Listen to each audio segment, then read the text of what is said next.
Testament du roi Louis XIV. Ceci est notre disposition et ordonnance de dernière volonté pour la tutelle du dauphin, notre arrière-petit-fils, et pour le conseil de la régence que nous voulons être établi après notre décès, pendant la minorité du roi. Comme par la miséricorde infinie de Dieu, la guerre qui a pendant plusieurs années agité notre royaume avec des ennemis différents et qui nous ont causé de justes inquiétudes est heureusement terminée, nous n'avons présentement rien de plus à cœur que de procurer à nos peuples le soulagement que le temps de la guerre ne nous a pas permis de leur donner, de les mettre en état de jouir longtemps des fruits de la paix et d'éloigner tout ce qui pourrait troubler leur tranquillité. Nous croyons, dans cette vue, devoir étendre nos soins paternels à prévoir et à prévenir, autant qu'il dépend de nous, les maux dont notre royaume pourrait être troublé, si, par l'ordre de la providence divine, notre décès arrive avant que le dauphin, notre arrière-petit-fils, qui est l'héritier présomptif de notre couronne, ait atteint sa 14e année,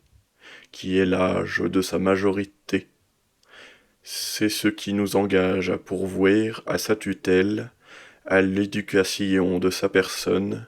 et à former pendant sa minorité un conseil de régence capable par sa prudence, par sa probité, et par la grande expérience de ceux que nous choisissons pour le composer,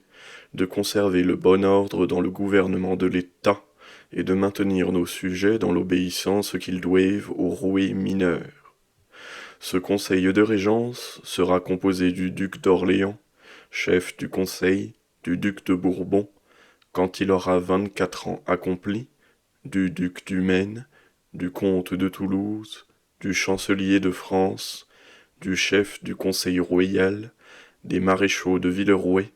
de Villars, d'Uxelles, de Tallard et d'Harcourt, des 4 secrétaires d'État et du contrôleur général des finances. Nous les ayons choisis pour la connaissance de leurs capacités, de leur talent et du fidèle attachement qu'ils ont toujours eu pour notre personne et que nous sommes persuadés qu'ils auront de même pour le roi mineur.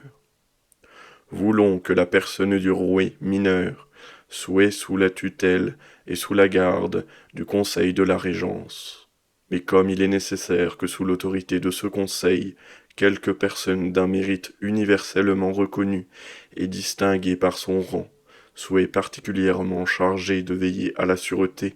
conservation et éducation du roi mineur, nous nommons le duc du Maine pour avoir cette autorité et pour remplir cette importante fonction du jour de notre décès. Nous nommons aussi pour gouverneur du roi mineur, sous l'autorité du duc du Maine, le maréchal de Villeroy, qui, par sa bonne conduite, par sa probité et ses talents, nous a paru mériter d'être honoré de cette marque de notre estime et de notre confiance. Nous sommes persuadés que, pour tout ce qui a rapport à la personne et à l'éducation du roi mineur, le duc du Maine et le maréchal de Villeroy, animés tous deux par un même esprit, agiront avec un parfait concert, et qu'ils n'omettront rien pour lui inspirer les sentiments de vertu,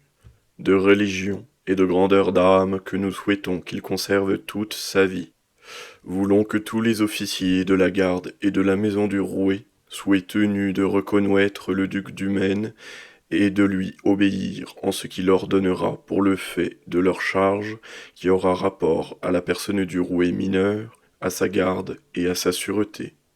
Et en cas que le duc du Maine vienne à manquer avant notre décès ou pendant la minorité du roi, nous nommons à sa place le comte de Toulouse pour avouer la même autorité et pour remplir les mêmes fonctions.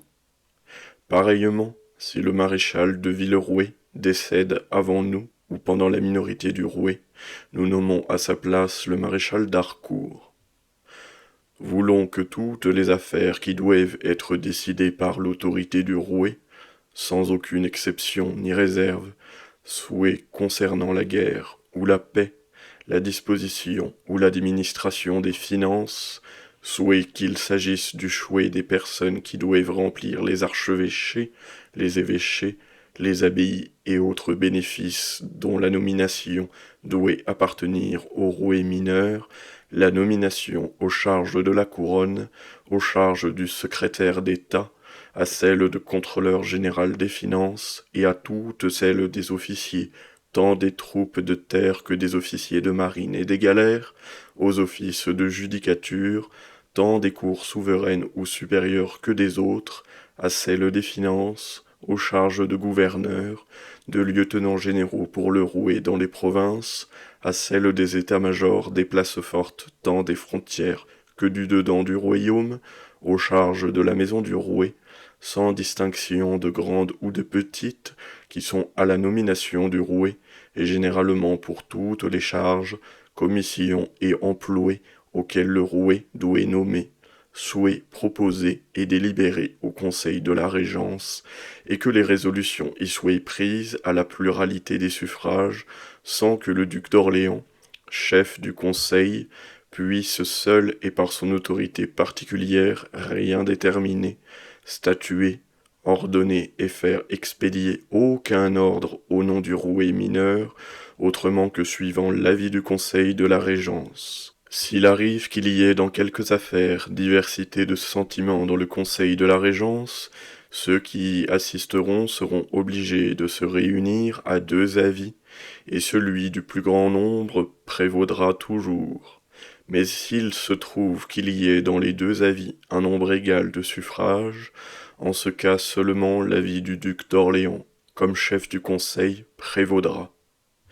Lorsqu'il s'agira de nommer au bénéfice, le confesseur du rouet entrera au conseil de la régence pour y présenter le mémoire des bénéfices vacants et pour y proposer les personnes qu'il croira capables de les remplir.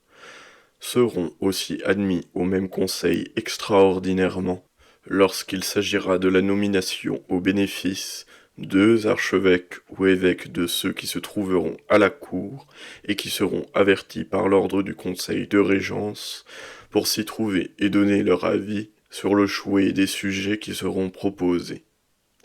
Le conseil de la régence s'assemblera 4 ou 5 jours de la semaine, le matin dans la chambre ou dans le cabinet de l'appartement du rouet mineur, et aussitôt que le rouet aura 10 ans accomplis,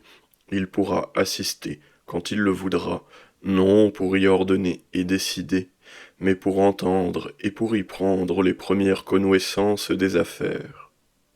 En cas d'absence ou d'empêchement du duc d'Orléans, celui qui se trouvera le plus ancien par son rang tiendra le conseil, afin que le cours des affaires ne soit pas interrompu, et s'il y a partage de vouées, la sienne prévaudra. Il sera tenu registre par le plus ancien des secrétaires d'État, qui se trouvera présent au conseil, de tout ce qui sera délibéré et résolu, pour être ensuite les expéditions faites au nom du rouet mineur par ceux qui en seront chargés. Si avant qu'il plaise à Dieu nous appeler à lui, quelqu'un que nous ayons nommé pour remplir le conseil de la régence décède ou se trouve hors d'état d'y entrer, nous nous réservons d'y pouvoir nommer une autre personne pour remplir sa place, et nous le ferons par un écrit qui sera de notre main, et qui ne paraîtra pareillement qu'après notre décès. Et si nous ne nommons personne, le nombre de ceux qui devront composer le conseil de la régence demeurera réduit à ceux qui se trouveront vivants au jour de notre mort. Il ne sera fait aucun changement au conseil de la régence, tant que durera la minorité du rouet, et si pendant le temps de cette minorité, quelqu'un de ceux que nous avons nommés vient à manquer, la place vacante pourra être remplacée par le choix et par la délibération du conseil de régence, sans que le nombre de ceux qui doivent le composer, tel qu'il aura été au jour de notre décès, puisse être augmenté. Et le cas arrivant que plusieurs de ceux qui le composent ne puissent pas y assister, par maladie ou par autre empêchement, il faudra toujours qu'il s'y trouve au moins le nombre de 7 de ceux qui sont nommés pour le composer, afin que les délibérations qui auront été prises aient le rang et la force d'autorité. Et à cet effet, dans tous les édits, déclarations, lettres patentes, provisions et actes qui doivent être délibérés au Conseil de la Régence et qui seront expédiés pendant la minorité du rouet, il sera fait mention expresse du nom des personnes qui auront assisté au Conseil de la Régence, dans lequel les édits, déclarations, lettres patentes et autres expéditions auront été résolus. Notre principale application pendant la durée de notre règne a toujours été de conserver dans notre royaume la pureté de la religion catholique, apostolique et romaine, et d'éloigner toutes sortes de nouveautés. Nous avons fait tous nos efforts pour réunir à l'Église ceux qui en étaient séparés. Notre intention est que le Conseil de la Régence s'attache à maintenir les lois et les règlements que nous avons faits sur ce sujet, et nous exhortons le dauphin, notre arrière-petit-fils, lorsqu'il sera en âge de gouverner par lui-même, de ne jamais souffrir qu'il y soit donné aucune atteinte, comme aussi de maintenir avec la même fermeté les édits que nous avons faits contre les duels, comme les plus utiles pour attirer la bénédiction de Dieu sur notre postérité et sur notre royaume, et pour la conservation de la noblesse, qui en fait la principale force. Notre intention est que les dispositions contenues dans notre édit du mois de juillet dernier, en faveur du duc du Maine et du comte de Toulouse, et de leurs descendants, aient pour toujours leur entière exécution, sans qu'aucun temps il puisse être donné aucune atteinte à ce que nous avons déclaré de notre volonté. Entre les différents établissements que nous avons faits dans le cours de notre règne, il n'y en a point qui soit plus utile que celui de l'hôtel royal des Invalides. Il est bien juste que les soldats qui, par les blessures qu'ils ont reçues à la guerre, ou par leur long service et par leur âge, sont hors d'état de travailler et de gagner leur vie, aient une subsistance assurée pour le reste de leurs jours, et que plusieurs officiers qui sont dénués des biens de la fortune y trouvent aussi une retraite honorable. Toutes sortes de motifs doivent engager le dauphin et tous les roués nos successeurs à soutenir cet établissement et à lui accorder une protection particulière. Nous les y exhortons autant qu'il est en notre pouvoir. La fondation que nous avons faite d'une maison à Saint-Cyr pour l'éducation de 250 demoiselles donnera perpétuellement à l'avenir aux roués nos successeurs un moyen de faire des grâces à plusieurs familles de notre royaume qui, se trouvant chargées d'enfants avec peu de biens, auraient le regret de ne pouvoir plus fournir à la dépense nécessaire pour leur donner l'éducation convenable à leur naissance. Nous voulons que si, de notre vivant, les 50 000 livres de revenus en biens-fonds de terre que nous avons donnés pour cette fondation ne fussent pas remplis entièrement, il soit fait des acquisitions le plus promptement qu'il se pourra après notre décès, pour fournir à ce qui s'en manquera, et que les autres sommes que nous avons assignées à cette fondation sur nos domaines et nos recettes générales, tant pour augmentation de la fondation que pour doter les personnes qui en sortent à l'âge de 20 ans, soient régulièrement payées, en sorte que, en nul cas, et sous quelque prétexte que ce soit,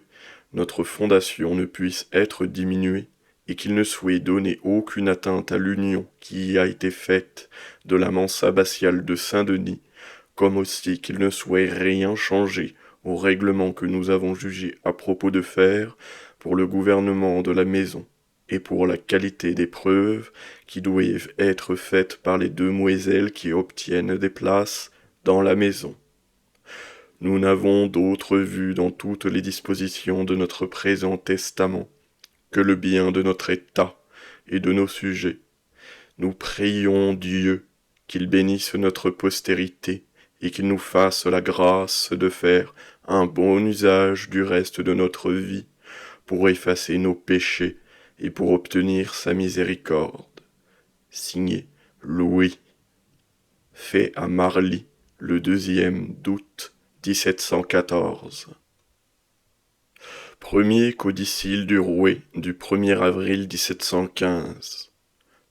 Par mon testament déposé au Parlement, j'ai nommé le maréchal de Villerouet pour gouverneur du Dauphin, et j'ai marqué quelle devait être son autorité et ses fonctions. Mon intention est que du moment de mon décès, jusqu'à ce que l'ouverture de mon testament ait été faite, il ait toute l'autorité sur les officiers de la maison du jeune Rouet et sur les troupes qui la composent.